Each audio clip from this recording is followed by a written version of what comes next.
బాబాసాహెబ్ గురించి ఆయన రాసినటువంటి పుస్తకం గురించి మాట్లాడాల్సినప్పుడు కొంచెం జాగ్రత్తగా మాట్లాడాలి కాబట్టి కొంచెం జస్ట్ బుల్లెట్ పాయింట్స్లా రాసుకున్నాను.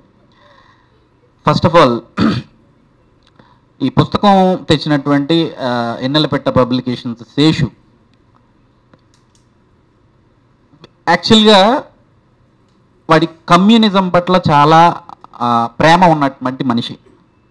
శేషు ఇంట్లో కూడా మనకి ఎటు చూసినా we can see communism clearly. కానీ శేషుకి ఒక అద్భుతం జరగాలి కదా ఎప్పుడైనా. వాడి జీవితంలో ఒక అద్భుతం జరిగింది. ఏదో ఒక టైంలో అంబేద్కర్ని చదివాడు. అంబేద్కర్ ఎలాంటి అంటే నేను అంబేద్కర్ గురించి ఇప్పటిదాకా అందరికీ ఉన్నాయి కదండి, నా ఫీలింగ్స్ చెప్తాను. నేను అంబేద్కర్ని చదివాను. ఒకసారి అంబేద్కర్ గారిని చదివిన తర్వాత అర్థం చేసుకుని చదివితే ఆ ప్రొఫౌండ్ ఆ నాలెడ్జ్కి ఫిదా అయిపోతామండి. అండ్ ఆయన గిరిలోంచి బయటికి వెళ్ళలేం. సో ఎప్పటి నుంచో శేషుకి ఉంది అంబేద్కర్ని మళ్ళా జనాల్లోకి తీసుకెళ్ళాలి. ఇంటెన్షనల్గానో న్యాచురల్గానో ఎలా జరిగిందో తెలియదు, అంబేద్కర్ రచనలు సొసైటీలో అట్టడుగు నుండిపోయాయి. ప్రతి రచన ఎప్పుడో 1930లో రాసినటువంటి చలం పుస్తకాలు ఇంకా చదువుతున్నారు, మహాప్రస్థానం ఇంకా చదువుతున్నారు, మరో ప్రస్థానం ఇంకా చదువుతున్నారు, పదే పదే రికమెండ్ చేయబడుతున్నాయి. ఏ పుస్తకాల షాపుల్లోకి వెళ్ళినా చక్కగా ఇంకా వాళ్ళు కనబడుతున్నారు. అసలు ఇంతకన్నా ఎక్కువ స్టఫ్ ఉన్నటువంటి అంబేద్కర్ గారి పుస్తకాలు అలా 14 వాల్యూమ్స్గా అవైలబుల్గా ఉన్న, నిజానికి వాటిని పుస్తకాలుగా కొనుక్కొని చదవాల్సిన పని లేదు. గవర్నమెంట్ వెబ్సైట్లో 14 వాల్యూమ్స్ పీడిఎఫ్స్ డౌన్లోడ్ చేసుకోవచ్చు. బట్ స్టిల్ ఎవరు చదవట్లేదు. ఇంటెన్షనల్గా చదవట్లేదా ఏమో తెలీదు. అర్థం కాదు అంబేద్కర్ చాలా కాంప్లెక్స్ లాంగ్వేజ్ రాశారు, అర్థం కాదు అని నెమ్మదిగా అందరి మెదళ్ళలోకి చూపించారు. సో చదువుదామన్న ధైర్యం కూడా చాలామంది చేయట్లేదు, అర్థం కాదేమో అని చెప్పి. నిజానికి తెలుగు కూడా అంతే కాంప్లెక్స్గా ఉంటుందండి. నేను ఇక్కడ వాళ్ళు ఎంత బాగా అనువాదం ఎంత బాగా చేశారంటే అర్థం కాకపోవడం ఏమో కానీ ఎక్కడ అంబేద్కర్ గారు రాసిన దాన్ని ఒక పొల్లు కూడా వాళ్ళు మార్చలేదు, ఎగ్జాక్ట్గా రాశారు. ఎగ్జాక్ట్గా ఆయన కాంప్లెక్సిటీ లెవెల్కి తూగే తెలుగు భాష వాడి రాశారు. సో నిజానికి పాత వాళ్ళకి 1960s 1970sలో చదువుకున్న వాళ్ళకి ఏమన్నా అర్థమయ్యే అవకాశం ఉంటుందేమో కానీ మా తరం వాళ్ళకి 90s 80sలో స్కూలింగ్లో ఉన్న వాళ్ళకి ఎవరికి కొంచెం కష్టమేనండి తెలుగు అది గ్రిప్ ఉంటాం. సో 1.5 సంవత్సరం క్రితం శేషు నన్ను ఫస్ట్ వీటిని వీడియోస్గా తీసుకెళ్దాము అంబేద్కర్ గారిని, చెప్తే వింటారు కదా చదివే ఓపిక లేని వాళ్ళు అన్నప్పుడు వీడియోస్ స్టార్ట్ చేశాం. సేమ్ ఈ 2 టాపిక్సే నేను వీడియోస్ చేసి యూట్యూబ్లో పెట్టానండి.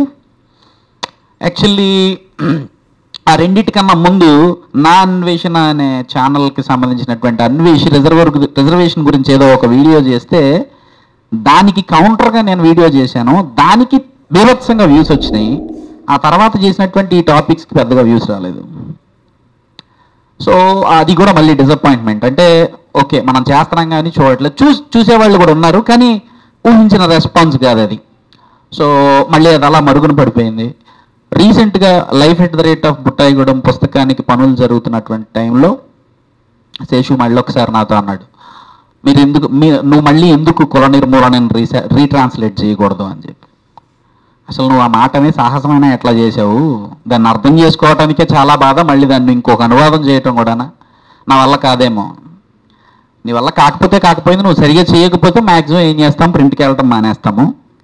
చదివితే నీకు ఇంకా బాగా దాని మీద గ్రిప్ వస్తుంది కదా, నష్టపోయేది ఏముంటుంది. సరే వాడి మాట తీసుకొని మొదలుపెట్టాను. ఒకసారి మొదలుపెట్టిన తర్వాత గోవిందరాజు గారు అన్నట్టు అంబేద్కర్ పూనేస్తాడండి, మనకి తలలో కూర్చుండిపోతాడు వచ్చి. ఒక్కొక్కసారి ఒక్కొక్క సెంటెన్స్ కంటిన్యూస్ సెంటెన్స్ ఒక పేజ్ ఉంటుంది కానీ వదలబుద్ధి కాదు, అర్థం చేసుకోబుద్ధి అవుతుంది. అంటే వచ్చి కూర్చుంటాడు అనమాట, డెఫినెట్గా మైండ్లో కూర్చుంటాడు. ఒక్కోసారి నిజంగానే బ్రెయిన్లో విస్ఫోటనం జరిగేది అర్థం చేసుకోవడానికి. సో కంటిన్యూస్గా ఆపకుండా దాన్ని చేసాము. అసలు ఈ పుస్తకాన్ని చదువుతారా, చేయగలమా, నువ్వు అసలు ఎందుకు చేస్తున్నావు, దీన్ని జనాలకి చదవడం ఇష్టం లేదు, అర్థం కాదు అనే పరిస్థితి నుంచి పుస్తకం వేస్తున్నామని చెప్పి ప్రీ ఆర్డర్ చేస్తే కరెక్ట్గా ప్రీ ఆర్డర్ పెట్టినటువంటి వారం రోజుల్లో 600 కాపీలకి అడ్వాన్స్ బుకింగ్ వచ్చిందండి. ఇప్పుడు ఈ మధ్యకాలంలో ఏ పుస్తకానికి జరగలేదు. And I'm revealing something to you now that almost మేము వేసినటువంటి ఫస్ట్ ప్రింట్ బుక్స్ అన్నీ అయిపోయినాయి. సెకండ్ ప్రింట్ కూడా ఆల్రెడీ వెళ్తున్నాం. సో జనాలకి చదవడం ఇష్టం లేదు అనేది కూడా పూర్తిగా నిజం కాదండి. జనాలకి చదవాలని ఉంది, కానీ దే వాంట్ అదే ప్యాలెటబుల్గా ఈజీగా ఉంటే చదువుదామని చెప్పి చాలామంది వెయిట్ చేస్తున్నారు అని చెప్పి ఈ పుస్తకానికి వచ్చినటువంటి రెస్పాన్స్ నాకు అర్థమయ్యేలా చెప్పింది. సో తర్వాత మన సొసైటీ చాలా విచిత్రమైనటువంటి సమాజం. మరి ఎందుకు అలా మన వాళ్ళు బిహేవ్ చేస్తారో నాకు అర్థం కాదు, కానీ ఎక్కడో పాలస్తీనా ప్రజల బాధలు కనపడతాయి మన వాళ్ళకి, ఉక్రెయిన్ ప్రజల బాధలు కనపడతాయి, ఆఫ్రికాలో పిల్లవాడు అన్నం లేక పక్కన గద్ద తినడానికి వెయిట్ చేస్తుంటే ఆ ఫోటోని కొన్ని వేల సార్లు రిపీటెడ్గా షేర్ చేసుకుని మళ్ళీ కూర్చుని చూసుకుని కుమిలిపోయి బాధపడిపోతుంటారు అయ్యో అని చెప్పి. వీళ్ళే చాలా క్యాజువల్గా కులమా ఈ రోజుల్లో ఎక్కడండి అంటే ఇది కనపడక అంటాడా, లేకపోతే నిజంగా తెలిసి అంటాడా, లేకపోతే మూర్ఖత్వమా ఏంటో నాకు చాలా మంది ఈవెన్ నేను పనిచేస్తున్నటువంటి ఆఫీసెస్లో కూడా ఇంకా ఇప్పుడు ఎందుకు అవన్నీ మాట్లాడతావన్నా ఎక్కడుందన్నా. సో వాడు క్యాజువల్గా చూపించేటువంటి వివక్షని వాడు వివక్ష అని ఫీల్ అవ్వట్లేదు. బహుశా చాలా దేశాల్లో చాలా రకాల వివక్షలు ఉన్నాయి కదా, బహుశా ఈ దేశంలో ఇలా పుట్టడం మీ కర్మేమో, అనుభవించేయటమే అట్లా పుట్టారు కాబట్టి అనే పరిస్థితిలో కూడా ఉన్నారేమో అని నాకు చిన్న అనుమానం. రియాలిటీని యాక్సెప్ట్ చేయరు. రోజు దేశంలో కనీసం ఒక 100 సంఘటనలు జరుగుతాయి. 10 కూడా మనకు రికార్డ్ అయితే కదా మనకు తెలిస్తే. అసలు రికార్డు కానివి, కెమెరాలో షూట్ చేయబడనివి, కనీసం మీడియా దృష్టికి రానివి ఎన్ని సంఘటనలు జరుగుతాయి అంటారు. 150 కోట్ల ప్రజలు ఉన్నటువంటి దేశంలో దారుణమైనవి లైవ్లో రికార్డ్ అయినవి కేవలం కులం వల్లే అంత దారుణంగా మారుతీరావు గారు చంపేశాడు అని తెలిసాక కూడా ఇంకా కులం ఎక్కడ అనే వాళ్ళు నాకు అసలు నిజానికి కులాన్ని సీరియస్గా నెత్తి మీద మోసే వాళ్ళకన్నా వీళ్ళ నోట్లో యాసిడ్ పోయాలనిపిస్తుంది. నాకు కులాన్ని సీరియస్గా మోసే yes I am Brahmin, I am proud of it అని చెప్పుకున్నాడు చాలా నయం కదా. అట్లీస్ట్ వాడి ఒరిజినల్ ఫేస్ మనకు చూపిస్తున్నాడు. నేను సెక్యులర్ అంటూ, నేను అభ్యుదయవాదిని అంటూ, నేను హేతువాదిని అంటూ చెప్పుకుంటూ లోపల మాత్రం దాన్ని అలాగే మోసేవాడు అత్యంత ప్రమాదకారి కదా. ఎందుకంటే మన మధ్య తిరుగుతుంటాడు, ఎప్పుడు పొడుస్తాడో తెలియదు. వీడి డేంజర్ అని తెలిస్తే వాడి పట్ల జాగ్రత్తగా ఉంటాం. అందుకనే ఓపెన్గా వాళ్ళ మతాన్ని చాటేవాళ్ళు, ఓపెన్గా ఎస్ అని చెప్పేవాళ్ళు నాకు బెటర్ అనిపిస్తారు ఈ ముసుగులో ఉన్న వాళ్ళకన్నా కూడా. తర్వాత నిజానికి ఇది నిజమా ఎంతవరకు నిజం అనేది నాకు తెలియదు, కానీ ఐ పర్సనల్లీ ఫీల్ మా చిన్నతనం కన్నా ఈరోజు కుల వివక్ష చాలా ఎక్కువ ఉంది, చాలా ఎక్కువ ఉంది. దీనికి నేనే బెస్ట్ ఎగ్జాంపుల్. ఏంటంటే మా నాన్నగారు గవర్నమెంట్ ఎంప్లాయీ అండి. ఎలక్ట్రిసిటీ డిపార్ట్మెంట్లో మా నాన్నగారు చేసి రిటైర్ అయ్యారు. 2 years క్రితం క్యాన్సర్ వల్ల చనిపోయారు. మా నాన్నగారికి ఉద్యోగం వచ్చినప్పుడు కొత్తలో ఆ డెల్టా ఏరియాలో ఉండేటువంటి ఎంప్లాయీస్ అందరూ కలిసి మొత్తానికి ఆయన్ని సీరియస్గా చేతపడి చేసి కన్విన్స్ చేసి నువ్వు ఏజెన్సీకి వెళ్ళి పని చేస్తే అక్కడ నీకు మంచిగా అలవెన్స్లు వస్తాయని చెప్పి ఏజెన్సీకి తోసేశారు. యాక్చువల్లీ డెల్టా ప్రాంతాల్లో ఉంటేనే డబ్బులు వస్తాయి, ముఖ్యంగా ఎలక్ట్రిసిటీ డిపార్ట్మెంట్లో. ఏజెన్సీకి తోసేశారు. సో మమ్మల్ని తీసుకొని ఎక్కడో మారుమూల ఏజెన్సీ ప్రాంతానికి వెళ్ళిపోయాడు మా నాన్నగారు. అక్కడ అన్ని కాస్ట్లు ఉండేవి. నాకు ఊహ తెలిసింది, నేను పేరు కూడా చెప్పాలండి, నాకు ఊహ తెలిసింది కంచేటి రామారావు గారు అనేటువంటి ఒక కోమట్ల ఆయన ఇంట్లో. ఆయన ఎప్పుడో చనిపోయి ఉంటాడు బహుశా. వాళ్ళ ఇంట్లో వాళ్ళు ఆ ఇంటికి వెనకాల వాళ్ళు ఉండేవారు, ముందు మేము ఉండేవాళ్ళం. అలా తర్వాత కాలంలో మా నాన్నగారు చాలా ఊళ్ళకి షిఫ్ట్ అయ్యారు. ఏ ఊర్లోనూ కూడా యాక్చువల్గా మా నాన్నగారు మమ్మల్ని దళితవాడల్లో ఉంచలేదు. దానికి ఆయన రీజన్ ఏంటనేది నాకు తెలీదు. ప్రతిసారి కూడా ఏదో ఒక అప్పర్ కాస్ట్ ఇంట్లోనే మేము అద్దెకున్నాం. లిటరలీ ఒక 3 సంవత్సరాలు బ్రాహ్మణుల ఇంట్లో అద్దెకున్నాం. అప్పుడు ఒక గవర్నమెంట్ ఉద్యోగస్తుడు అద్దెకు వస్తున్నాడు అంటే హ్యాపీగా నెల రెంట్ వస్తుంది అన్నంత వరకు చూసుకునేవాళ్ళు. నా ఫీలింగ్. నా పరిస్థితికి వచ్చేసరికి 2012లో నాకు ఉద్యోగం వచ్చిందండి. 2012లో నాకు ఉద్యోగం వచ్చి ఫస్ట్ పోస్టింగ్ పాలకొల్లులో నేను ఉద్యోగంలో జాయిన్ అయ్యి, నేను అప్పటికి నిడదవోలు నుంచి డైలీ షటిల్ చేస్తున్నాను 50 కిలోమీటర్లు. ఇంకా పాలకొల్లులో రూమ్ తీసుకోవాలి. మీరు నమ్మండి నమ్మకపోండి, 25 ఇళ్ళు తిరిగాము. నా ఫ్రెండ్ నేను కలిసి, వాళ్ళు ఇక్కడ ఉన్నాడు శరత్ అని చెప్పి, 25 ఇళ్ళు తిరిగాము. ఓపెన్గా, నిర్లజ్జగా, నిస్సిగ్గుగా మీరెవరండి ఏంటి అసలు క్వశ్చన్ ఏంటంటే, మీరేమిట్లు has taken a different form. మీరెవరండి? నేను గవర్నమెంట్ ఉద్యోగస్తుండండి. ఇంకంతకన్నా ఏం కావాలి నీకు? నాకు 20,000 జీతం, మీ ఇల్లు వద్ద 4,000 5,000 అయితే నీకు 1వ తారీఖు చేతిలో పెడతా. నేనేం బ్యాచిలర్ కాదు, పెళ్ళయింది, మీకు ఇంకేంటి ప్రాబ్లం? అలా కాదు సార్, మీరు ఎవరు ఊరికే తెలుసుకుందామని. అదేంటో చెప్పండి సార్, మీరు ఎవరు అంటే ఏంటి, మీ క్వశ్చన్ ఏంటి ఎగ్జాక్ట్లీ?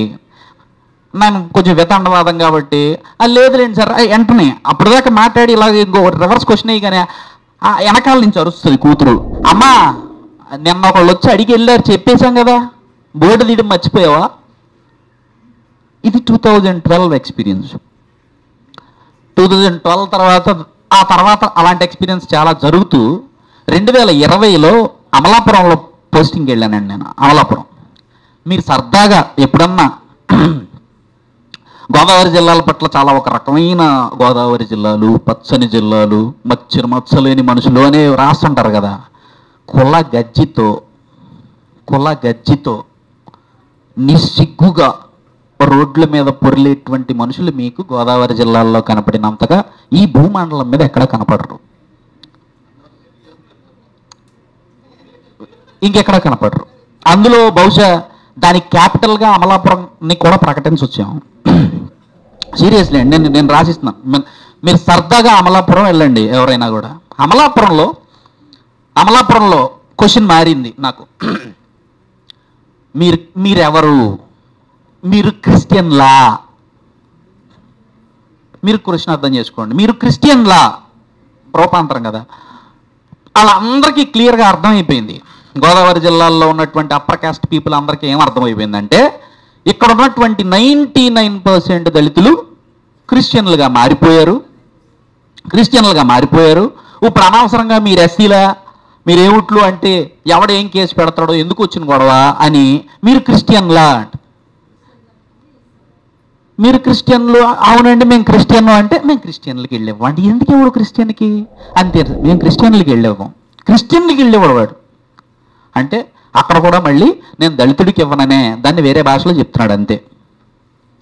మేము క్రిస్టియన్లకి వెళ్ళేవామండి. అమలాపురంలో చివరికి, అంటే నేను పనిచేసేటువంటి ఆర్గనైజేషన్లో నాతో అవసరం ఉన్నటువంటి అప్పర్ కాస్ట్ ఏజెంట్స్, అంటే నా దగ్గరికి వచ్చి నిలబడి నాతో సంతకం పెట్టించుకుని నాతో పని చేయించుకోవాల్సినటువంటి అప్పర్ కాస్ట్ ఏజెంట్స్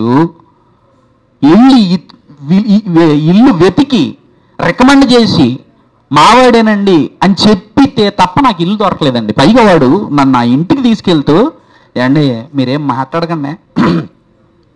మాట్లాడకండి, కాపులు మాకే దిక్కులేదు, మీరని తెలిస్తే మళ్ళీ దొరకదు. మీకు అర్థమైందండి? కాపులు మాకే దిక్కులేదు, మీరని తెలిస్తే దొరకదు. నోరు మూసుకున్నానండి. నేను ఏం చేయను, నాకు ఇల్లు దొరకాలి. నేను రోజు 70 కిలోమీటర్లు ట్రావెల్ చేయలేను. అబద్ధం చెప్పి ఇంట్లో అద్దెకి దిగాను. ఇది 2020లో జరిగినటువంటి సంఘటన. ఇప్పుడు ఎవడన్నా ఈ రోజుల్లో కులం ఎక్కడిది అంటే వాడి నోట్లో సల్ఫ్యూరిక్ యాసిడ్ పొయ్యాలా పొయ్యకూడదా చెప్పండి? అబ్సల్యూట్లీ పొయ్యాలంటారు. నేను కులాన్ని నెత్తి మీద పెట్టుకుని మోసేవాడిని ఏం చేయకండి. Happy at least he is true to his self. వాడితో మనకు ప్రమాదం లేదు నిజానికి. ఆ కులం గూట్లోనే గూడు కట్టుకుని ఎదురొచ్చి చచ్చిపోతాడు ఊపిరాడక. వీడు బయటకు వచ్చి లేదు కదా, ఇంకా నీతో మేమో తిరుగుతున్నాం కదా, మేము టీ తెచ్చుకుంటే ఒక కప్పు నీకు ఇస్తున్నాం కదా, వీళ్ళతో సమస్య. తర్వాత ఇది ఆల్రెడీ నెక్స్ట్ తరాల్లోకి ఎలా పాకిపోయింది అనడానికి నేను ఇంకొక బెస్ట్ ఎగ్జాంపుల్ చెప్తాను. మళ్ళీ మా ఫ్రెండ్ గడిదే రీసెంట్ వాడు చెప్పినప్పుడు నేను చాలా క్యాజువల్గా తీసుకున్నానని మా వాడు అనుకున్నాడు, కానీ నా గుండె తరుక్కుపోయినటువంటి సంఘటన అది. ప్రముఖ చైనా స్కూల్స్ ఉన్నాయి కదండి, మీకు తెలియనే ఉంది. నెమ్మదిగా ఇంటర్మీడియట్లో నేను అదే దౌర్భాగ్యంలో చదివాను, శ్రీ చైతన్య విజయవాడ. అప్పటి కాలేజీలుగా ఉన్నటువంటివి ఈరోజు స్కూల్స్గా ఐఐటి ఫౌండేషనల్గా మైక్రోలుగా ఇంకా మైక్రోలుగా మొత్తం పల్లెటూళ్ళ వరకు పాకేసి చక్కగా అందరూ కలిసి చదువుకుంటున్నటువంటి గవర్నమెంట్ స్కూళ్ళల్లో నుంచి అప్పర్ కాస్ట్ డబ్బులు ఉన్నటువంటి పిల్లలను లాగేసుకుని వాళ్ళ దగ్గర పెట్టేసుకున్నాయి. సో మావాడు కూడా ఆబ్వియస్లీ కోస్తో ఉద్యోగం చేసుకుంటున్నాడు కాబట్టి బిడ్డకు మంచి చదువు ఇవ్వాలనుకుంటాడు కాబట్టి సీరియస్లీ నారాయణ స్కూల్లో జాయిన్ చేసిన తర్వాత 1, 2, 3 తరగతులు కంప్లీట్ అయినాయి. పిల్లలకి ఏం తెలియదు, కలిసి తింటారు, కలిసి పెరుగుతారు. వాడికి బాగా క్లోజ్ ఫ్రెండ్ ఒక రాజుగారు అబ్బాయి 4th క్లాస్ సెలవులు అయినాయి. 5th క్లాస్ మళ్ళీ స్కూల్కి వెళ్ళారు. ఈ రాజుగారు అబ్బాయి నా దగ్గరకు వచ్చి కూర్చుంటాడు కదా అని చెప్పి వీడు టేబుల్లో ఈడు బెంచ్లో ఈడు కూర్చొని ఈడు బ్యాగ్ ఆడు పక్కన పెట్టాడు. రిజర్వ్ చేశాడు ఒక రకంగా చెప్పాలంటే వాడి కోసం. వాడు వీడిని చూసి చూడకుండా వెళ్ళిపోయి వేరే బల్లలో కూర్చున్నాడు రాజుగారు అబ్బాయి. వీడు 2-3 రోజులు వెయిట్ చేశాడు, 3 రోజులు వెయిట్ చేశాడు. వెళ్ళి అడిగాడు డైరెక్ట్గా, అదేంట్రా నాతో మాట్లాడట్లేదు? పిల్లాడు కదండి, అడిగి ఏముంటుంది ముందు, అరే నా ఫ్రెండ్, పైగా ఇగో ఉంటుంది వాళ్ళకి ఎంతో కొంత, నా ఫ్రెండ్ ఆడితో మాట్లాడటం ఏంటని చెప్పి. వాడు చిన్నపిల్లాడే కదా, వాడు ఎక్కడ మర్మం తెలియదు కదా వాడికి. వాడు ఓపెన్గా అనేసాడు, అరే మీరు క్రిస్టియన్లు అంట కదరా, మీరు మంచోడు కాదంటగా.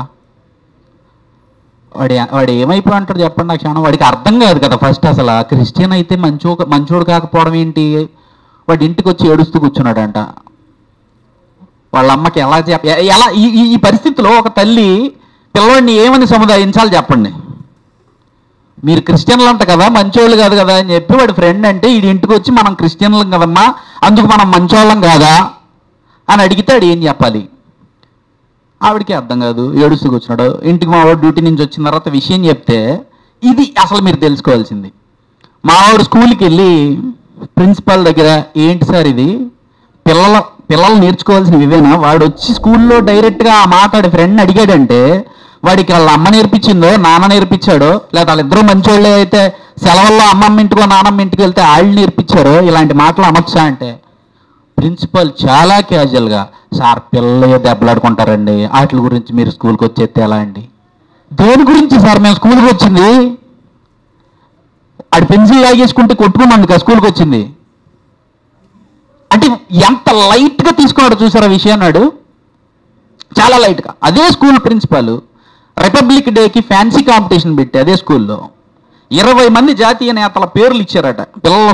మీ పిల్లల్ని ఈ నేతల స్టైల్లో మేకప్ చేసి తీసుకురండి అని చెప్పి. అందులో అంబేద్కర్ లేడు.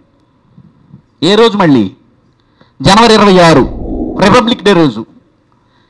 మళ్ళీ మావాడు, ఇదేం అన్యాయం సార్, ఇంతమంది మీరు ఎక్కడెక్కడో ఆంధ్రప్రదేశ్లో చాలామంది తెలియని జాతీయ నేతలను కూడా ఎత్తికి తీసుకొచ్చారు, అంబేద్కర్ లేడేంటి అంటే, అరే మర్చిపోయామండి. చాలా తెలియని విషయాలు ఉంటాయి. మా గోదావరి జిల్లాలో చాలా వాటికి ఫేమస్ అండి. అందరూ ఏదంటే కాకినాడ కాజాలు, ఆత్రేయపురం పూతరేకులు అనుకుంటారు, కానీ గోదావరి జిల్లాలో ఫేమస్ ఫర్ కులం, దాని డైనమిక్స్, దాని రూపాంతరం చాలా. మీరు గోదావరి జిల్లాలో వాళ్ళు అయితే ఓకే, లేకపోతే అసలు అది ఆ గజ్జి ఎలా ఉంటుందని తెలుసుకోవడానికి ఒకసారి పర్యటనకు వెళ్ళండి, మీకు తెలిసిపోద్ది. మీరు వాళ్ళు అని చెప్పండి, వాళ్ళ ట్రీట్మెంట్ ఎలా ఉంటుందో అర్థమవుద్ది. కాదని చెప్పండి, ఎలా ఉంటుందో అర్థమవుద్ది. ఓకే, తర్వాత పుస్తకం నిర్మూలన మళ్ళీ ట్రాన్స్లేట్ చేయి అని అడిగినప్పుడు శేషుని నేనే అన్నానండి, ఎందుకు పదే అందరూ నిర్మూలన వెనకాలే పడుతున్నారు? 70లో కూడా ఈవెన్ హెచ్బిటి తెచ్చినప్పుడు కూడా కుల నిర్మూలనను మాత్రమే తీసుకొచ్చారు. పుట్టుకి ఎలా జరిగిందనే ఆవశ్యకత ఎవరికి లేదు, తెలుసుకోవాలనే ఆవశ్యకత ఎవరిని అడగ చూడండి. ఇంత దారుణంగా కులాన్ని ప్రాక్టీస్ చేసేటువంటి ఈ దేశంలో, 140 కోట్ల మంది ఉన్నటువంటి దేశంలో అసలు కులం ఎలా వచ్చిందిరా అంటే ఎవరి దగ్గర ఆన్సర్ ఉండదండి. Unless if he reads Ambedkar propose చేసినటువంటి థియరీని చదివిన వాడు మాత్రమే దానికి ఆన్సర్ చెప్పగలుగుతాడు తప్ప మిగిలినోడు ఎవడో చెప్పలేడు, చెప్పినా చాలా వేగ్గా చెప్తాడు. నేను చాలా ఎగ్జైట్ అయిపోయి ఇలా వెంట్రుకలు నుంచునేయండి caste origin mechanism and development చదువుతున్నప్పుడు. ఎందుకంటే కొలంబియా యూనివర్సిటీలో 1916లో గోల్డెన్ వీజర్ అనేటువంటి ఆంథ్రోపాలజిస్ట్ కండక్ట్ చేసినటువంటి సెమినార్లో యాజ్ ఎ స్టూడెంట్, మీరు ఇది మైండ్లో పెట్టుకోవాలి. అంబేద్కర్ అనగానే మనకు వచ్చేటువంటి ఇమేజ్ ఏంటంటే రాజ్యాంగాన్ని రచించినటువంటి మహామేధావి మైండ్లోకి వస్తాడు. కానీ ఒకసారి మీరు 1916 కొలంబియా యూనివర్సిటీకి వెళ్తే ఈ పేపర్ని చదివి వినిపించేటువంటి టైంకి అంబేద్కర్ వయసు 25 సంవత్సరాలు, 25 years old. మీరు సరదాగా ఈ పుస్తకం చదివిన తర్వాత please read the English version of Ambedkar. Your mind will blow for the command he has on English and the subject. 25 ఏళ్లకి caste origin mechanism development theory propose చేయాలి అంటే అప్పటికి, అంటే బై ద ఏజ్ ఆఫ్ 25 అప్పటికి వచ్చినటువంటి కాస్ట్ థియరీస్ అన్నీ ఆయన చదివేసి ఉండాలి. అప్పటికే దీనికి కారణమైనటువంటి శాస్త్రాలని వేదాలని కూడా ఎంతో కొంత చదివేసి ఉండాలి. అదర్వైజ్ ఆ థియరీని ప్రపోజ్ చేయటం సామాన్యుల వల్ల అయ్యేటువంటి ఇదైతే కాదు. మొత్తం థియరీలో ఆయన చెప్పేది 2 పాయింట్లు, కానీ ఆ 2 పాయింట్లని మీకు అర్థమయ్యేలా చెప్పడానికి ఆయన తీసుకునేటువంటి ఎగ్జాంపుల్స్, థియరీ కన్స్ట్రక్ట్ చేసినటువంటి విధానం. ఇక్కడ నేను అంబేద్కర్ నాకు జీవితం ఇచ్చినటువంటి ఒక రాజ్యాంగ నిర్మాతగానే మాట్లాడలేదు. ఒక స్టూడెంట్, ఒక 25 ఏళ్ల కుర్రాడు ఎంత సీరియస్గా చదివితే అటువంటి ఒక థియరీ ప్రపోజ్ చేస్తాడు. సో కుల నిర్మూలన చదవటం అనేది పక్కన పెడితే పుట్టుక ప్రపోజ్ చేసినటువంటి, అంటే ఆ థియరీని చదవాలి. ఆ థియరీ చదివితేనే ఆయన ఎంత మేధావి అనేది అర్థమవుతుంది. చుట్టుపక్కల మీ చుట్టుపక్కల ఉన్న ఒక 50 మంది అంబేద్కర్ గారు మేధావి మేధావి అంటే మీరు మేధావి అనకండి దయచేసి, ఇప్పటి నుంచైనా మానండి. మీకు ఆయన మేధావి అన్న విషయం అర్థమైన తర్వాత ఊరికే మేధావి అంటూ ఊరుకోరు, మీరు చదువుతూనే ఉంటారు. జీవితం సరిపోదు. అంత ఇన్ డెప్త్ నాలెడ్జ్ కలిగినటువంటి మనిషి. అందుకనే నిర్మూలన ఒకటే కాదు, మనం పుట్టుక కూడా తెద్దాము. వ్యాధికి మందు కలుపుకోవాలి అంటే దాని మూలాలు తెలిస్తే రాలి ఖచ్చితంగా. అవన్నీ కాకపోయినా అసలు ఇలాంటి ఒక థియరీ మరుగున పడిపోకూడదు. అంబేద్కర్ అనే ఆయన దళిత్తు కాకపోయి ఉండుంటే, అంబేద్కర్ అనే ఆయన దళిత్తు కాకపోయి ఉండుంటే, అంబేద్కర్ అనే ఆయన మీద బలవంతంగా ఈ దేశ ప్రజలందరూ, ఈ దేశ పెద్దలందరూ కలిసి దళితుల కోసం మాత్రమే ఏదో చేశాడన్న ముద్ర వేయకుండా ఉండుంటే, ఆయన అప్పర్ కాస్ట్ మనిషిగా ఈ థియరీ ప్రపోజ్ చేసి ఉంటే ఈ పాటికి థియరీ నరనరాల్లోనూ చిన్నపిల్లలకు కూడా ఎక్కిచ్చేసేవాళ్ళు. ఆయన కేవలం దళిత్ కాబట్టే ఆయన నాలెడ్జ్ అంతటిని నెమ్మదిగా పొరల్లో కప్పిడని ట్రై చేస్తుంది సొసైటీ. సో తీసుకురావడం అనేది ఎందుకో బాధ్యతగా అనిపించింది. డెఫినెట్గా ఈ తరానికి తీసుకురావాలి, చదివించాలి, ఖచ్చితంగా చదివించాలి. పుస్తకంగా తీసుకొచ్చి టేబుల్ మీద పెట్టేస్తే 4 పేజీలు తిరగేసినా ఆడు ఆగలేడు, తర్వాత చదవబుద్ధి వేస్తుంది. తర్వాత అందరూ కుల నిర్మూలన అంటే ఎలా నిర్మూలించాలో చెప్పుంటాడు అనుకుంటారు. అసలు కాదండి. కుల నిర్మూలనలో ఆయన చర్చించినటువంటి అంశాలు, ఆయన తీసుకున్నటువంటి ఎగ్జాంపుల్స్ మన ఊహలకు అందవు.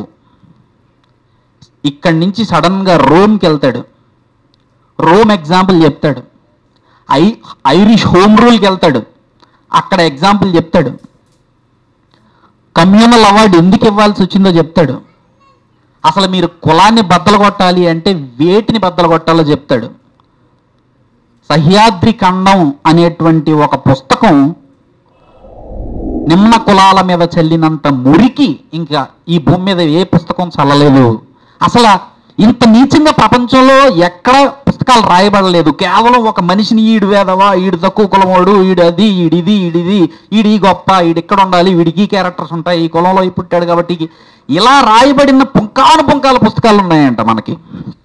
అలా ఇంకెక్కడ లిటరేచర్లో జరగలేదంట ప్రపంచంలో, మన దగ్గరే జరిగింది.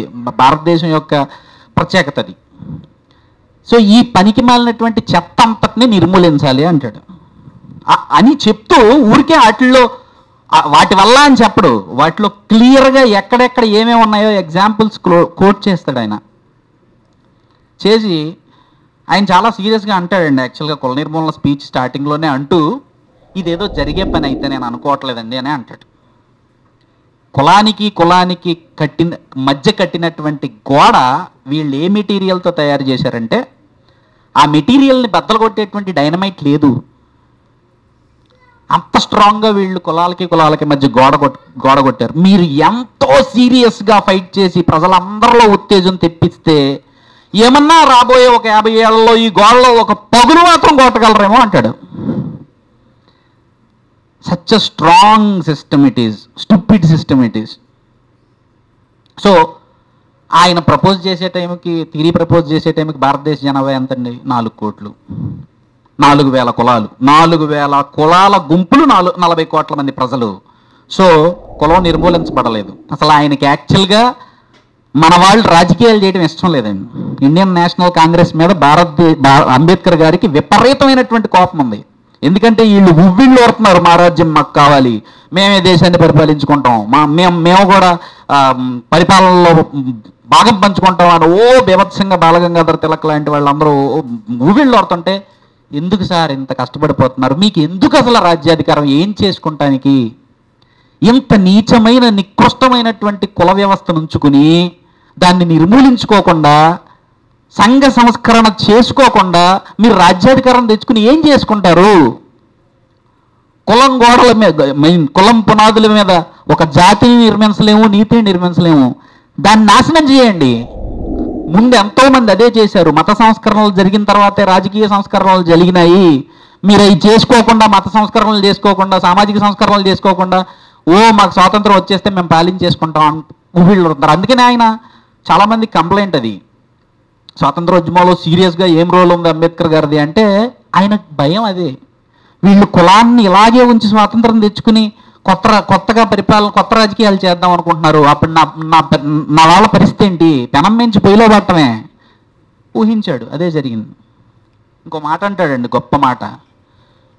కులం ఇవాళకి మీకు ఇదేదో ప్రాంతీయ సమస్యగా కనపడినా ఇదెంత ప్రమాదకరమైందంటే, ఏ రోజైతే హిందువులు భారతదేశాన్ని వదిలి ఈ భూమి మీద ఇతర ప్రాంతాలకి తరలిపోతారో ఆ రోజు వీళ్ళు ఈ కులాన్ని ఇక్కడి నుంచి అక్కడికి కూడా మోసుకుపోతారు. ఆయనకన్నా గొప్ప ప్రొఫెసీ చెప్పినటువంటి మనిషి భూమి మీద ఉన్నాడని నేనైతే అనుకోవట్లేదు. ఎందుకంటే 100 ఏళ్ల తర్వాత ఎగ్జాక్ట్లీ అదే జరుగుతుంది. ఈరోజు కుల వివక్ష కోసం అమెరికాలో చట్టాలు తేవాల్సినటువంటి పరిస్థితి. అంత గొప్పవాళ్ళు మనవాళ్ళు. సో కుల నిర్మూలనలో కేవలం నిర్మూలించడానికి మార్గాలే లేవండి, ఇంకా చాలా సబ్జెక్ట్ ఉంది. కాబట్టి కుల నిర్మూలన ఖచ్చితంగా చదివితేరాలి. సాధ్యమా కుల నిర్మూలన అంటే ఐ డోంట్ థింక్ సో, అది సాధ్యం కాదు. సో నాకు బీయింగ్ ఎ దళిత్ నాకు నా కమ్యూనిటీతో చాలా పెద్ద సమస్య ఉందండి. నాకు చాలా పెద్ద సమస్య ఉంది. ముఖ్యంగా నా గోదావరి జిల్లాలో ఉన్నటువంటి దళితులతో ఇంకా ఎక్కువ సమస్య ఉంది. ఎందుకంటే ఎందుకో కులాన్ని దాచుకుంటున్నారండి. సీరియస్గా కులాన్ని దాచుకుని చెప్పకపోతే తెలియదు కదా అనుకుంటున్నారు. కాకపోతే మన వాళ్ళు ఎంత నీచులంటే, ఇంటి పేరు కొడితే ఆ ఇంటి పేరు ఏ కులాలకి ఏ కులాలకు ఉండే పాసిబిలిటీ ఉందో అని యాప్ ఒకటి మీరు ఎవరన్నా తయారు చేసి చూడండి. ఫేస్బుక్ కన్నా ఫాస్ట్గా మిలియన్స్లో డౌన్లోడ్స్ అయిపోతాయి. ఎందుకంటే పాపం చాలా కష్టపడుతున్నారు. గూగుల్ని అడుగుతున్నారు, పివి సింధు ఏ కులం, లేకుంటే ఆయన ఎవరో ఏ కులం, ఇంకెవరో ఏ కులం. ఇప్పుడు ఈ యాప్ వచ్చిందనుకోండి, ఇంటి పేరు తెలుసుకుని ఎంటర్ చేస్తే ఒక 2-3 కులాలు వస్తాయి. మళ్ళీ ఇందులో ఒక రాత్రంతా ఒక చర్చ జరిపితే ఫైనల్గా ఒక డెసిషన్కి రావచ్చు. రీసెంట్గా సునీత విలియమ్స్ని అయితే మొత్తం అందరూ ఆన్ చేసుకున్నారు. మొత్తం కొంతమంది జోక్గా కూడా పెట్టారు అనుకోండి, అది అదే విషయం, సటైర్గా. కానీ విషయం అయితే సీరియస్. అంత మళ్ళీ వీళ్ళే 7 సముద్రాలు దాటకూడదు శాస్త్రాల ప్రకారం వీళ్ళే 7 సముద్రాలు దాటకూడదు. తప్పని పరిస్థితుల్లో ఒకవేళ దాటవలసి వస్తే దానికి ఏదో పరిష్కారం, పేడ నీళ్ళు చల్లుకోవడం, పేడలో దొరకడం, ఏదో ఉంటుంది మొత్తానికి. మరి అంతరిక్షం ఎట్లా బానిస్తారు? ఇప్పుడు ఎలా అంటే సిగ్గులేకపోవటం కదా మా అమ్మాయిని ఓన్ చేసుకోవటం. స్త్రీ అంటే కేవలం భర్త చెడ్డీ గడిగి నెట్టి మీద నీళ్లు చల్లుకో అని చెప్పిన మనమే సునీత విలియమ్స్ మనం అమ్మాయి భగవద్గీత తీసుకెళ్ళింది అని గొప్పగా చెప్పుకోవటం ఏం కరెక్ట్ అండి? అసలు కరెక్ట్ కాదు కదా. సో అంత హిపోక్రసీ ఉన్నటువంటి మనుషులు మన వాళ్ళు. తర్వాత అప్పర్ కాస్ట్స్ని వేలెత్తి చూపేటప్పుడు మనం ఏం చేస్తున్నాం అనేది దళితులందరూ ఒకసారి క్వశ్చన్ చేసుకోవాలని నా ఫీలింగ్ అండి. ఇవాళ నా కుటుంబంలో అన్ఫార్చునేట్లీ నేను ఒక్కడనే నాస్తికుడిని. నేను ఎందుకు నాస్తికుడిగా మారానో నాకు తెలియదు. చిన్నప్పుడు 2వ తరగతి నుంచి చర్చికి వెళ్ళటంతో నాకు సమస్య. మా అమ్మ ఎన్నో రకాలుగా నన్ను చర్చికి ఈడ్చుకెళ్ళడానికి ప్రయత్నించింది, కానీ నాకు సీరియస్లీ వాళ్ళందరూ మోకాళ్ళు వేసి ఇట్లా ప్రార్థన చేస్తుంటే నాకు ఎందుకో కొంచెం ఇదేంటిది, ఎవరు లేరు కదా వీళ్ళందరికీ, ఎవరిని చూసి ఇట్లా అంటున్నారు, అలాంటి సమస్య వచ్చేది. పైగా నాకు ఇంకొక మెయిన్ సమస్య ఏంటంటే ఆడుకోవడానికి ఉన్న ఒక్క ఆదివారం చెడగొడుతుంది మా అమ్మ అని చెప్పి మా అమ్మాయి కోపం. ఒకవేళ దానికి కారణం ఈయన ఎవరో దేవుడు అని చెప్తుంది, ఆయన అయితే ఆయన మీద ఇంకా కోపం. ఎందుకంటే నేను చర్చిలోంచి బలవంతంగా మా అమ్మ చర్చిలో కూర్చోబెడితే ఆ కిటికీలోంచి ఇలా తొంగి చూస్తుంటే మా వాళ్ళు సీరియస్గా కర్రలు పట్టుకుని నేలబండ ఆడుకునే గెంతుతా ఎంజాయ్ చేస్తూ ఉండేవారు నా ఫ్రెండ్స్. నాకేంది కర్మ? పైగా ఆయన చెప్పేది ఏం అర్థమయ్యేది కాదు. 2వ తరగతికి ఏం అర్థం కాదు కదా. సో నాకు మొదటి నుంచి నేను నాస్తికుడిని. మొత్తం ఎంటైర్ ఫ్యామిలీ సీరియస్గా క్రిస్టియన్స్. మా ఫ్యామిలీలోనే నేను రీసెంట్గా కొందరు ఇళ్ళకి వెళ్ళినప్పుడు నాకు అర్థమవుతుంది ఏంటంటే, మొత్తం గోడలన్నీ ఎలా అయితే ఆర్థోడాక్స్ హిందువుల పూజ గదుల్లో ఒక 200 దేవుళ్ళ ఫోటోలు ఎలా ఉంటాయో అలా మా క్రైస్తవుల ఇళ్లల్లో వాక్యాలు, ఫ్రేములు కట్టించినటువంటి వాక్యాలు మొత్తం గోడల నిండా అయ్యే ఉంటున్నాయి. నేను మైక్రోస్కోప్ పెట్టి చూస్తున్నాయి ఆడన్న పొరపాటున అంబేద్కర్ గారి ఫోటోలని విగ్రహాలని పెద్ద నమ్మనండి. నాకు అది అంబేద్కర్ గారి ఒక పుస్తకం ఏదన్నా ఒక చిన్న రచన అన్నా కనపడుతుందా అని చూస్తుంటే లేదు. అయితే లేకపోవటం వీళ్ళేదో పొరపాటు జరిగింది కాదండి. చాలా సీరియస్గా దళిత్స్ని అంబేద్కర్కి దూరం చేసేటువంటి పని చర్చెస్ చేస్తున్నాయి. ఎలా చేస్తున్నాయి అంటే, ఈ పని మనకి దేవుడు ఒక్కడే, మీరు పూజిస్తే ఆయన్నే పూజించాలి, ఇంకెవరిని పూజించినా మీరు ఆఫ్టర్ లైఫ్ మీరు అంతే, మీరు నిత్య నరకంలో తోయివేయబడతారు. మన వాళ్ళకి, మన భారతదేశ ప్రజలకి బతికున్నప్పుడు సమస్యల కన్నా చచ్చిపోయిన తర్వాత గురించి ఎక్కువ టెన్షన్. సో ఈ నిత్య నరకం అన్న మాట వీళ్ళకి నిరంతరం రింగ్ అవుతూ ఉంటుంది. ఓకే యేసుప్రభు ఒకడే దేశం, ఎందుకు ఇవన్నీ తీసి అవతల పడేద్దాం అని చెప్పి నెమ్మదిగా అంబేద్కర్ని కూడా తీసేరండి. మర్చిపోయి తీసేయడమే కాకుండా ఈరోజు వీళ్ళు పొందుతున్నటువంటి సౌకర్యాలు, ఈరోజు వీళ్ళకి కట్టుకోవడానికి బట్ట, తినడానికి తిండి, కనీసం ఎదురుగుండా ఎవరికన్నా నుంచుని మాట్లాడే హక్కు కల్పించినటువంటి వ్యక్తి ఎవర్రా అంటే యేసుప్రభు అనే పరిస్థితికి వచ్చారు. ఇది చాలా మీకు మీరు చేసుకుంటున్నటువంటి ద్రోహం అని నేను అంటాను. ఇక్కడ అయితే ఇంకొక సమస్య ఉంది. అంబేద్కర్ని తెలుసుకుని అంబేద్కరిస్టులుగా విడిపోయినటువంటి దళితులు, వీళ్ళు దళిత్ అంబేద్కరిస్టులు క్రిస్టియన్స్ మీద బురద చల్లుతున్నారు, క్రిస్టియన్లు వీళ్ళ మీద బురద చల్లుతున్నారు, చెత్త కొట్టేసుకుంటున్నారు. ఇదంతా పైనుంచి మిగిలిన వాళ్ళందరూ వినోదం చూస్తున్నారు హ్యాపీగా. సీరియస్లీ క్రిస్టియన్స్ని మనం బయటికి తీసుకురాగలమా చర్చెస్లోంచి? అది జరిగే పనే అండి. ఎందుకు జరగదని నేను చెప్తాను. మా తాతయ్య గారు, మా అమ్మమ్మ సైడ్ కాదు కానీ మా నాన్నగారి సైడ్, మా తాతయ్య గారే క్రిస్టియన్. ఎప్పుడో 1960s 1970sలోనే మా తాతయ్య గారు క్రైస్తవం వెళ్ళిపోయాడు. ఎందుకు వెళ్ళిపోయి ఉంటాడు? డెఫినెట్గా ఆ రోజు అప్పటికి వాళ్ళకి తిండి పెట్టిన వాడు ఎవరో క్రైస్తవుడు అయి ఉంటాడు, ఏదో ఒక మిషనరీ అయి ఉంటుంది. వాళ్ళకి జబ్బు చేస్తే ఏదో ఒక మిషనరీ మెడిసిన్ ఇచ్చి ఉంటుంది.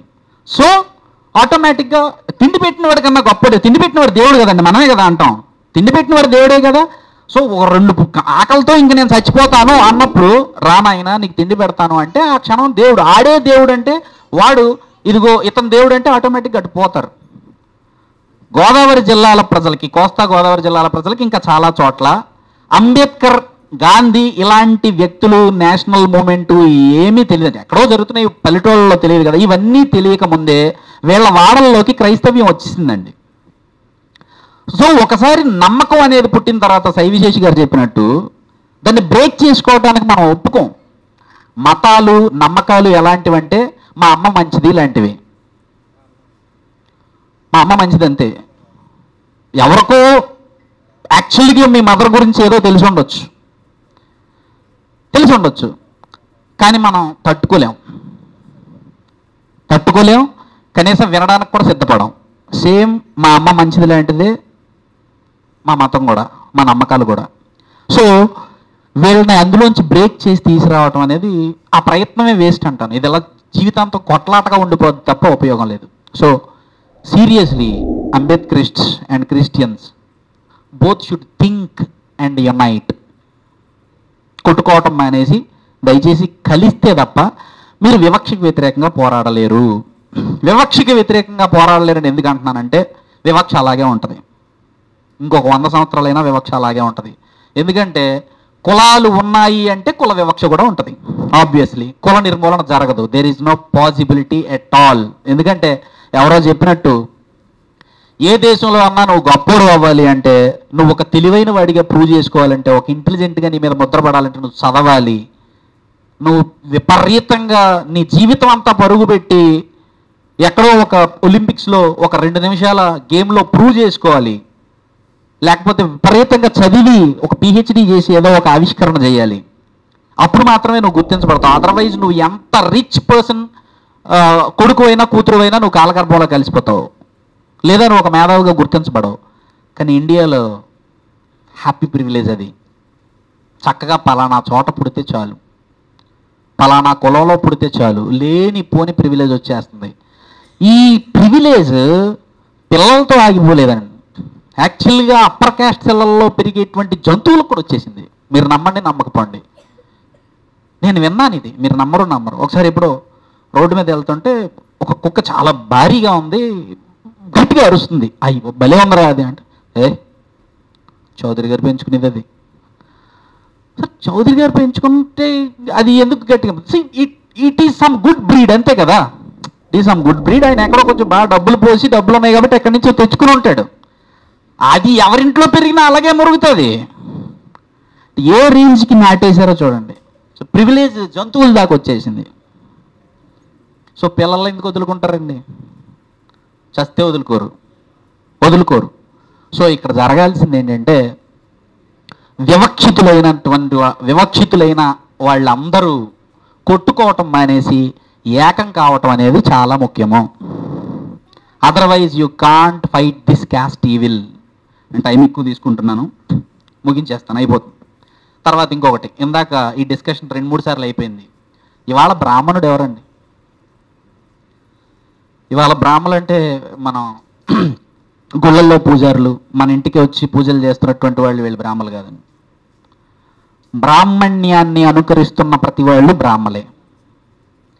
అసలు కులం ఎలా పాకింది అనేటువంటి విషయం చెప్పడానికి చాలా సింపుల్ లాజిక్ చెప్తాడు Ambedkar garu. It's just being imitated by the masses.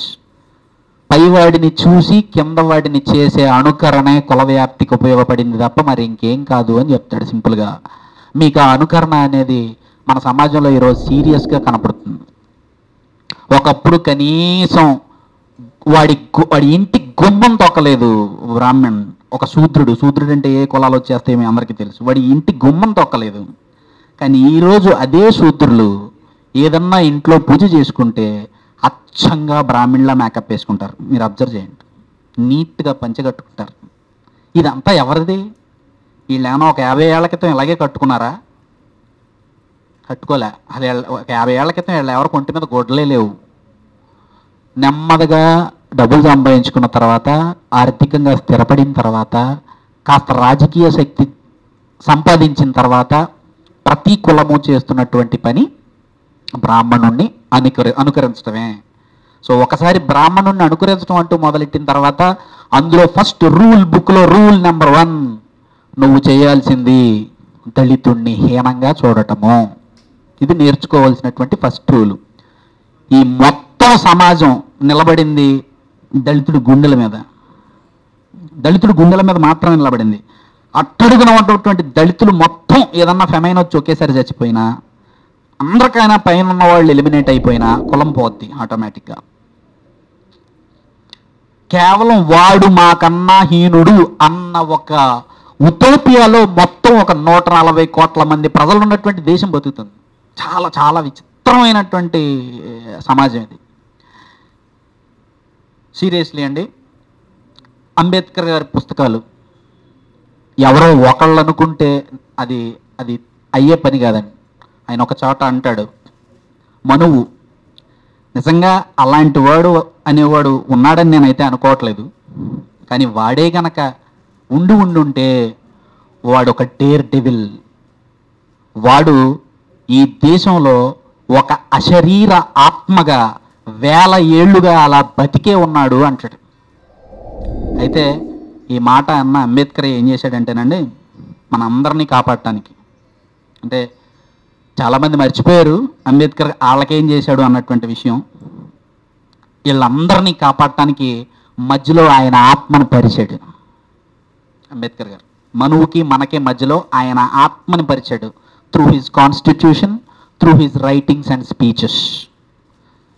ఇప్పుడు చాలా తెలివిగా ఏం చేయబడుతుందంటే ఈ పొర తొలగించబడుతుంది.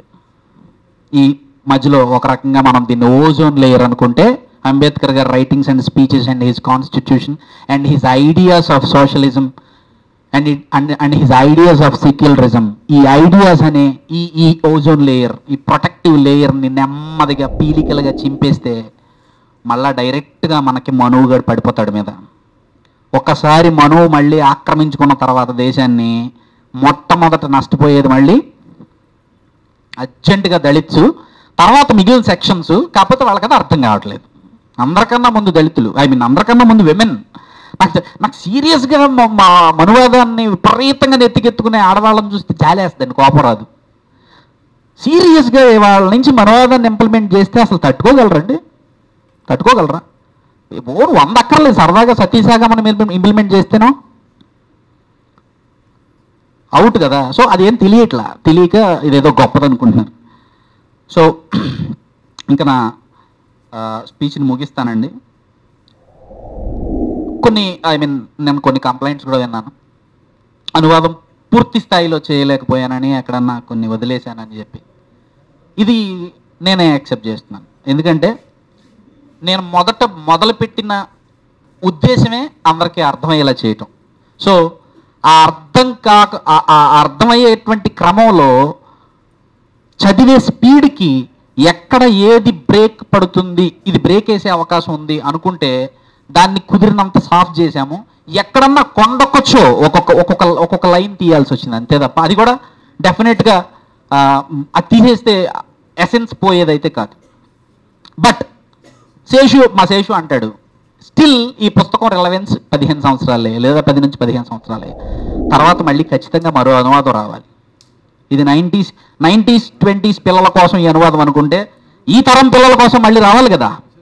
అండ్ నాట్ ఓన్లీ కాస్ట్ కులం పుట్టుక నిర్మూలన, ఇంకా అలాంటి అద్భుతమైనటువంటి రైటింగ్స్ అండ్ స్పీచెస్ అంబేద్కర్ గారివి చాలా ఉన్నాయి. మాకు కూడా కొన్ని ఐడియాస్ ఉన్నాయి. ఇంకా చాలామంది వచ్చి మాతో కలవాలి. So that we have to bring back Ambedkar into this society to save ourselves from the fangs of the fascist devil which is sitting right in front of our doorstep. కనబడకపోవచ్చు కానీ మీకు it is there. ఏదో జరుగుతుంది అని భయపడుతున్నారు. Actual జరిగిపోయింది. జరగాల్సినటువంటి damage అంతా జరిగిపోయింది. నిన్న నా ఫేస్బుక్లో రాశాను. మొత్తం నాజీలని యూదుల వైపు తిప్పడానికి, ప్రపంచ యుద్ధాలకి కారణం అవ్వటానికి హిట్లర్ అనేటువంటి మూర్ఖుడికి 100 సంవత్సరాలు పట్టలేదు, 10 సంవత్సరాలు పట్టింది. ఆ 10 సంవత్సరాలు మన దేశంలో అయిపోయి ఇంకొక 5 సంవత్సరాలు కూడా మళ్ళీ ఇచ్చాం. సో ఆల్రెడీ సగం కుళ్ళిపోయింది. కాపాడుకోవాల్సినటువంటి పరిస్థితి మనకే ఉంది. దానికి ఉపయోగపడేటువంటి చాలా ఇంపార్టెంట్ వెపన్ అంబేద్కరే అని చెప్పి మేము ఫీల్ అవుతున్నాము. ఆ పనిలో భాగంగా ఈ పుస్తకాన్ని తేవటం ముందడుగ్గా భావిస్తున్నాము ఎన్నెలపెట్ట పబ్లికేషన్స్ అండ్ మేము. సో భవిష్యత్తులో ఇంకా మరిన్ని అంబేద్కర్ రచనలు తేవటానికి మేము ప్రయత్నిస్తాము. అందులో భాగం కమ్మని మిమ్మల్ని కూడా కోరుతున్నాను. ఇంతసేపు ఓపిక్గా కూర్చొని మాతో పాటు ఉన్నందుకు, దీనిలో పార్టిసిపేట్ చేసినందుకు ధన్యవాదాలు. నేను ఒక వ్యక్తికి చాలా ఇంపార్టెంట్గా నేను థ్యాంక్స్ చెప్పాలి. ఆయన గోవిందరాజు చక్రధర్ గారు. ఆయన ఎవరో కూడా నాకు తెలియదు. నేను రాసేసిన తర్వాత ఎడిటింగ్కి ఎవరికి ఇస్తున్నావు అని చేసిన అడిగితే నాకు ఒక ఆయన ఉన్నారు మైండ్లో, ఆయనకి ఇస్తాను అన్నారు. సో వాడు ఎంత పొద్దున్న లేస్తే రచయితలతోనూ పెద్దవాళ్ళతోనూ తిరిగేవాడు. సో నేను వాడికి వదిలేశాను. లిటరలీ అండి, ఆయన నాకు నా డ్రాఫ్ట్ని కరెక్ట్ చేసి ఇచ్చిన తర్వాత నేను ఎంత ఆనందపడ్డానంటే I felt like student seriously. ఆయన నిజంగానే జర్నలిజం స్కూల్కి ప్రిన్సిపల్గా పనిచేసి రిటైర్ అయ్యారు. ఆయన స్కూల్లో నేను స్టూడెంట్గా జాయిన్ అయితే ఆయన నాకు చేతికి ఒక అసైన్మెంట్ ఇచ్చి ఇది ట్రాన్స్లేట్ చేసుకుని పట్టుకురారా అంటే నేను దాన్ని చాలా బుద్ధిగా ట్రాన్స్లేట్ చేసుకుని గురుగారు చేశానండి చూడండి అంటే, ఇదిగోరా నాన్న ఇక్కడ తప్పులు చేసావు, ఇవి తీసేయి, ఇవి ఉంటే అనువాదంలో నీకు గొంతుకు దగ్గర ముళ్ళులాగా అడ్డుపడతాయి, మొత్తం సాఫీగా దిగిపోవాలంటే ఇది తీసేయని చెప్పి ఆ కరెక్షన్స్ అన్నీ చేశారు. అది చేసిన తర్వాత ఆయన అన్నట్టు 2% కాదండి రీడబిలిటీని పెంచింది, ఆయన కరెక్షన్స్ దాదాపు 10 to 15% పెంచాయి. సో అందుకు నేను సదా కృతజ్ఞుడిని సార్ గురువుగారు. Thank you so much. Thanks అండి, థ్యాంక్ యూ సో మచ్. మళ్ళీ కుదిరితే అతి త్వరలోనే మళ్ళీ మరొక పుస్తక సభలోనో మరొక రకంగానో కలుద్దాం. Thank you so much.